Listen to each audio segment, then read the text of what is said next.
Transition Tuesday. I'm Jane. This is Joe. Today, in our continuing last year of school series, we're talking about taking some trips.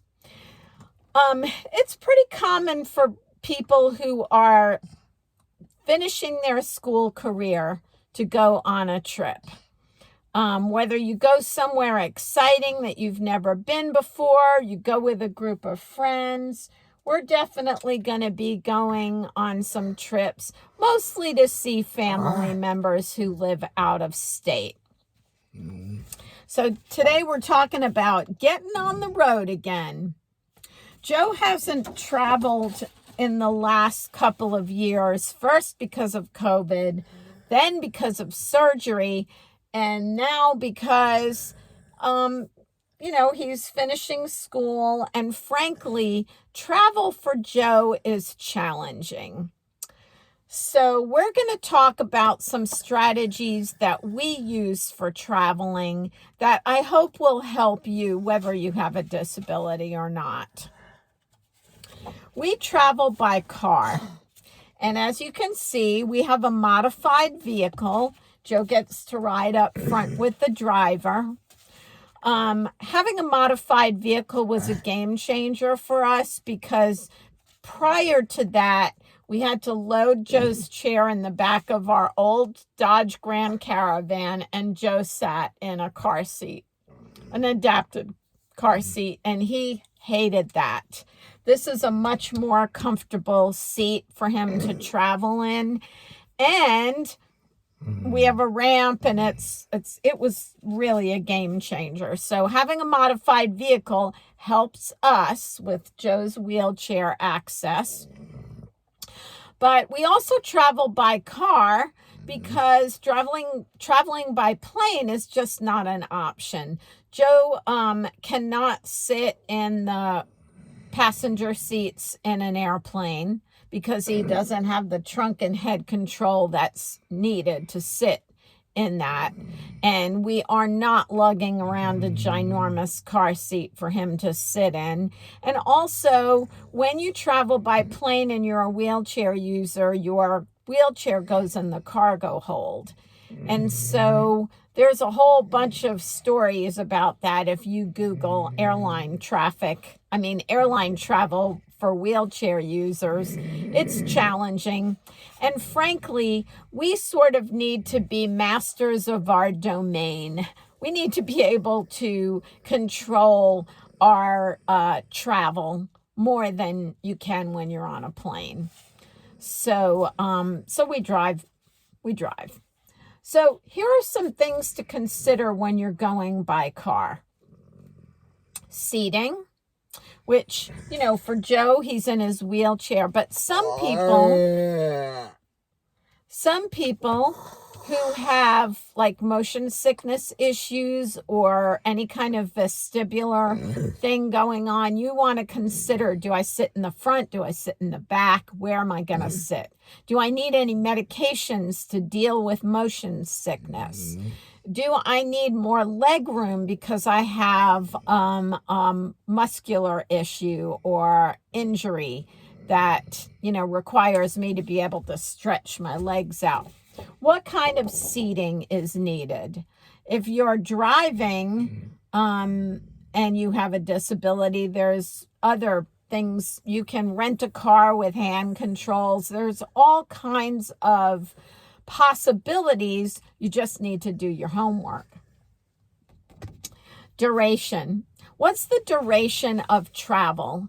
And what is your limit for riding in a car without rest? For us, we need about a break every 2 hours.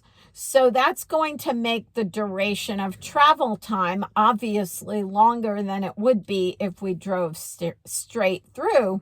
So while you're looking at that duration piece, you're also going to be looking at what might be some safe, good places to stop with things that you might want. Like maybe you need public restrooms. Maybe you want to stop and get food. Maybe you want a pretty view. Maybe you like maybe you like to stop, get out of the car and go sightseeing somewhere, walk around a town, go to a park. We frequently will do things like that, especially if they're cheap. Free is even better. So we try to, look at those kinds of things. We are definitely secondary road travelers. Interstates are good if you need to get somewhere fast, and sometimes we do pick that choice, but we like the back roads. And then travel style, back roads. Also, do you drive straight through typically? Because if that's your traveling style and people are outvoted, then you might consider the medications to help with, some of the issues. Anxiety. People who have anxiety sometimes benefit from having a little medicine to keep them calm and relaxed. Music, things like that. What is your travel style? Do you like to ride with the windows down and the music loud? And if you do and no one else does, then how are we going to navigate and collaborate on everybody's travel style? Because getting there is half the fun of going on a trip, right? Leave a list for back home. In our case, we have pets, and somebody has to take care of the pets while we're gone, and keep an eye on the house and get the mail and, do all those things that we would be doing if we were home. So I always leave a list of our itinerary. I leave important phone numbers and other information that I think the person who's, like Wi-Fi passwords and things like that the person who's coming to the house might find useful. That's part of my process for getting ready for a trip that really has nothing to do with disability at all, but it is what it is. Packing for travel. So what do you need to reach while you're in the car? I always think about the car as being my temporary home while I'm traveling. What are some things I need? Like for Joe, we need access to his feeding supplies, any kind of pain medications, ibuprofen for old mom and dad. What are some things that we need close by that you don't want to go digging through your luggage in the back to find? You want to be able to just go, here you go. Here's some water. Here's some this. Here's some that. So I always think ahead about what are some things that I need within reach. And then plan for contingencies. What if you decided you were going to go to a park and there was a flood and the park is closed? So know your route well enough and be flexible enough to handle any kind of contingency, flat tire, any kind of equipment issue. Somebody ate something and they got food poisoning. I mean, you never know. Real life is real life when you're on the road too. Here are some of the things that I always make sure that I have within reach. Water for a tube flush, and also to stay hydrated on your trip. Dehydration can make you feel really crummy, gives you a headache, makes you crabby. And even though I don't like to take 5 million bathroom breaks, I would rather do that than get dehydrated. Quick changes. You spill something. Joe might need a change. We need a little extra set of clothes. Pain relief, as I said. Entertainment. This is an important one for us. We like a combination of traveling music, which we all kind of like the same music, thank goodness. Joe doesn't really like to have earbuds in, so that's not a good choice for him. Otherwise, he could just listen to whatever he wanted to. We also love Audible books, especially scary stories. We love a good scary story. So we're driving on the road and you get so wrapped up in the story that you kind of forget you're traveling. Cash, old-fashioned cash. You never know when it will come in handy. Although I'm noticing that more and more places will not accept cash, which is a little frustrating to me. Phone charger, do not forget, especially if you're using your phone for navigation. Got to have that phone charger. And then a sense of adventure. Right? You're on a trip. Yay, you're going somewhere fun. So packing for your destination is different than packing for the car ride. Packing for your destination is what do you need? What do you really need when you get where you're going? A lot of times I will leave things that I can get at the place. I know sometimes you pay more, but like when you go visit family, you're going to a neighborhood with a supermarket, and unless somebody lives way out in the middle of nowhere, but where we're typically going, there are grocery stores, pharmacies, all that kind of stuff. So some things I will try to get when I get there so I don't have to worry about packing them and having no space in the car, because having space in the car is important too. So bringing home with you list.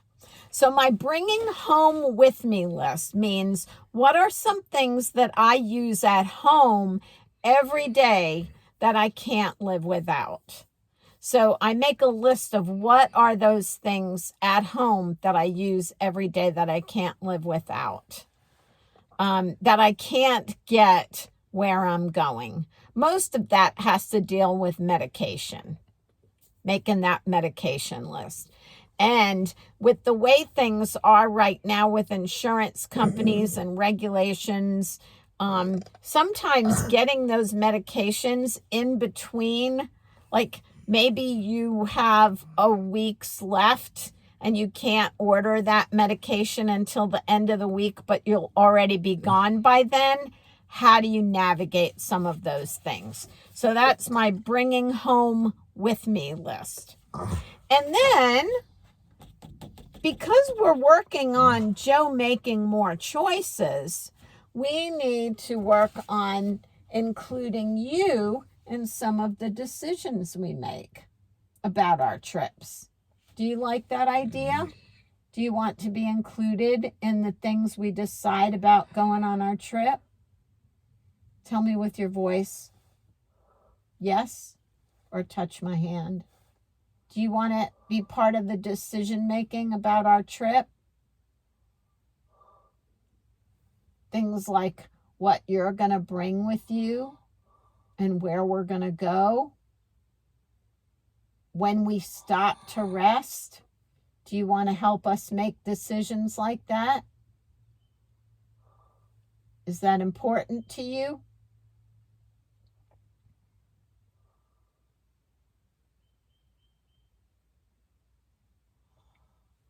Yes.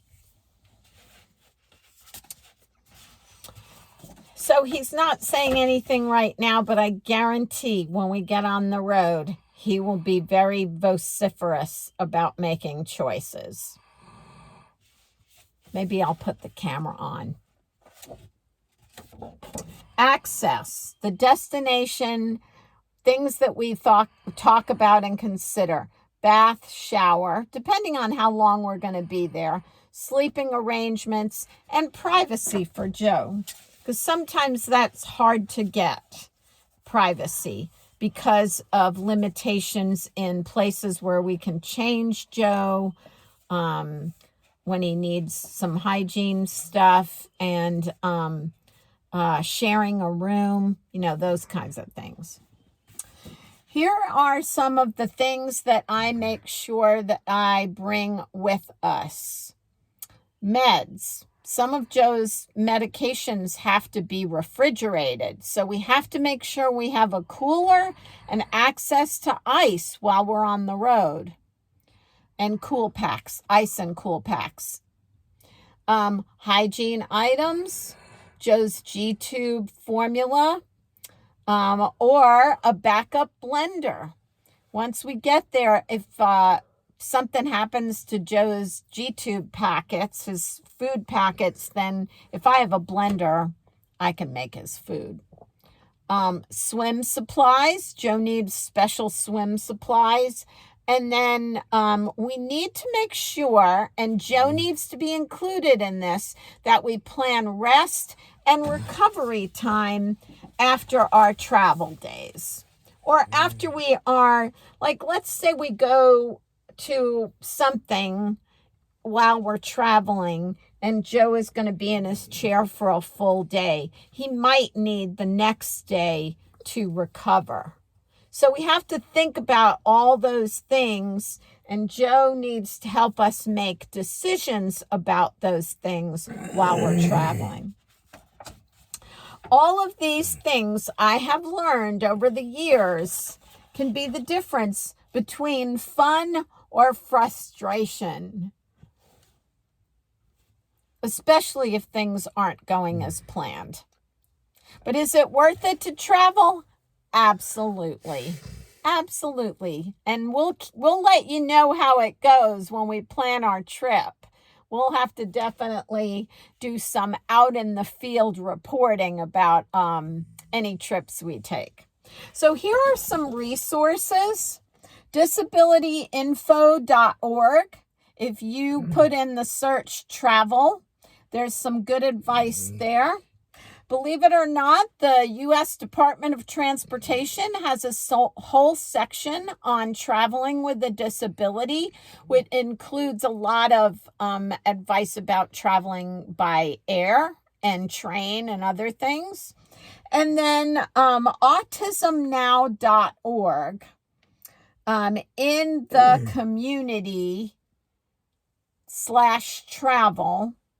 That is part of the ARC website, and it has fabulous resources about traveling with a disability. So these are some great resources.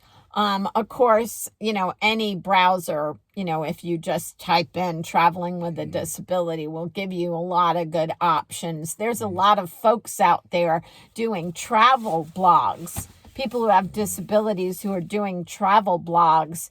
And those are fun to look at, actually, while you're even traveling, because you never know. Maybe they'll talk about something that's not very far from where you are, and you can go check it out. Accessibility is primo importante when you're traveling. So we hope that these tips helped you. We're going to get rolling, and hope you enjoyed this, and we'll see you next time.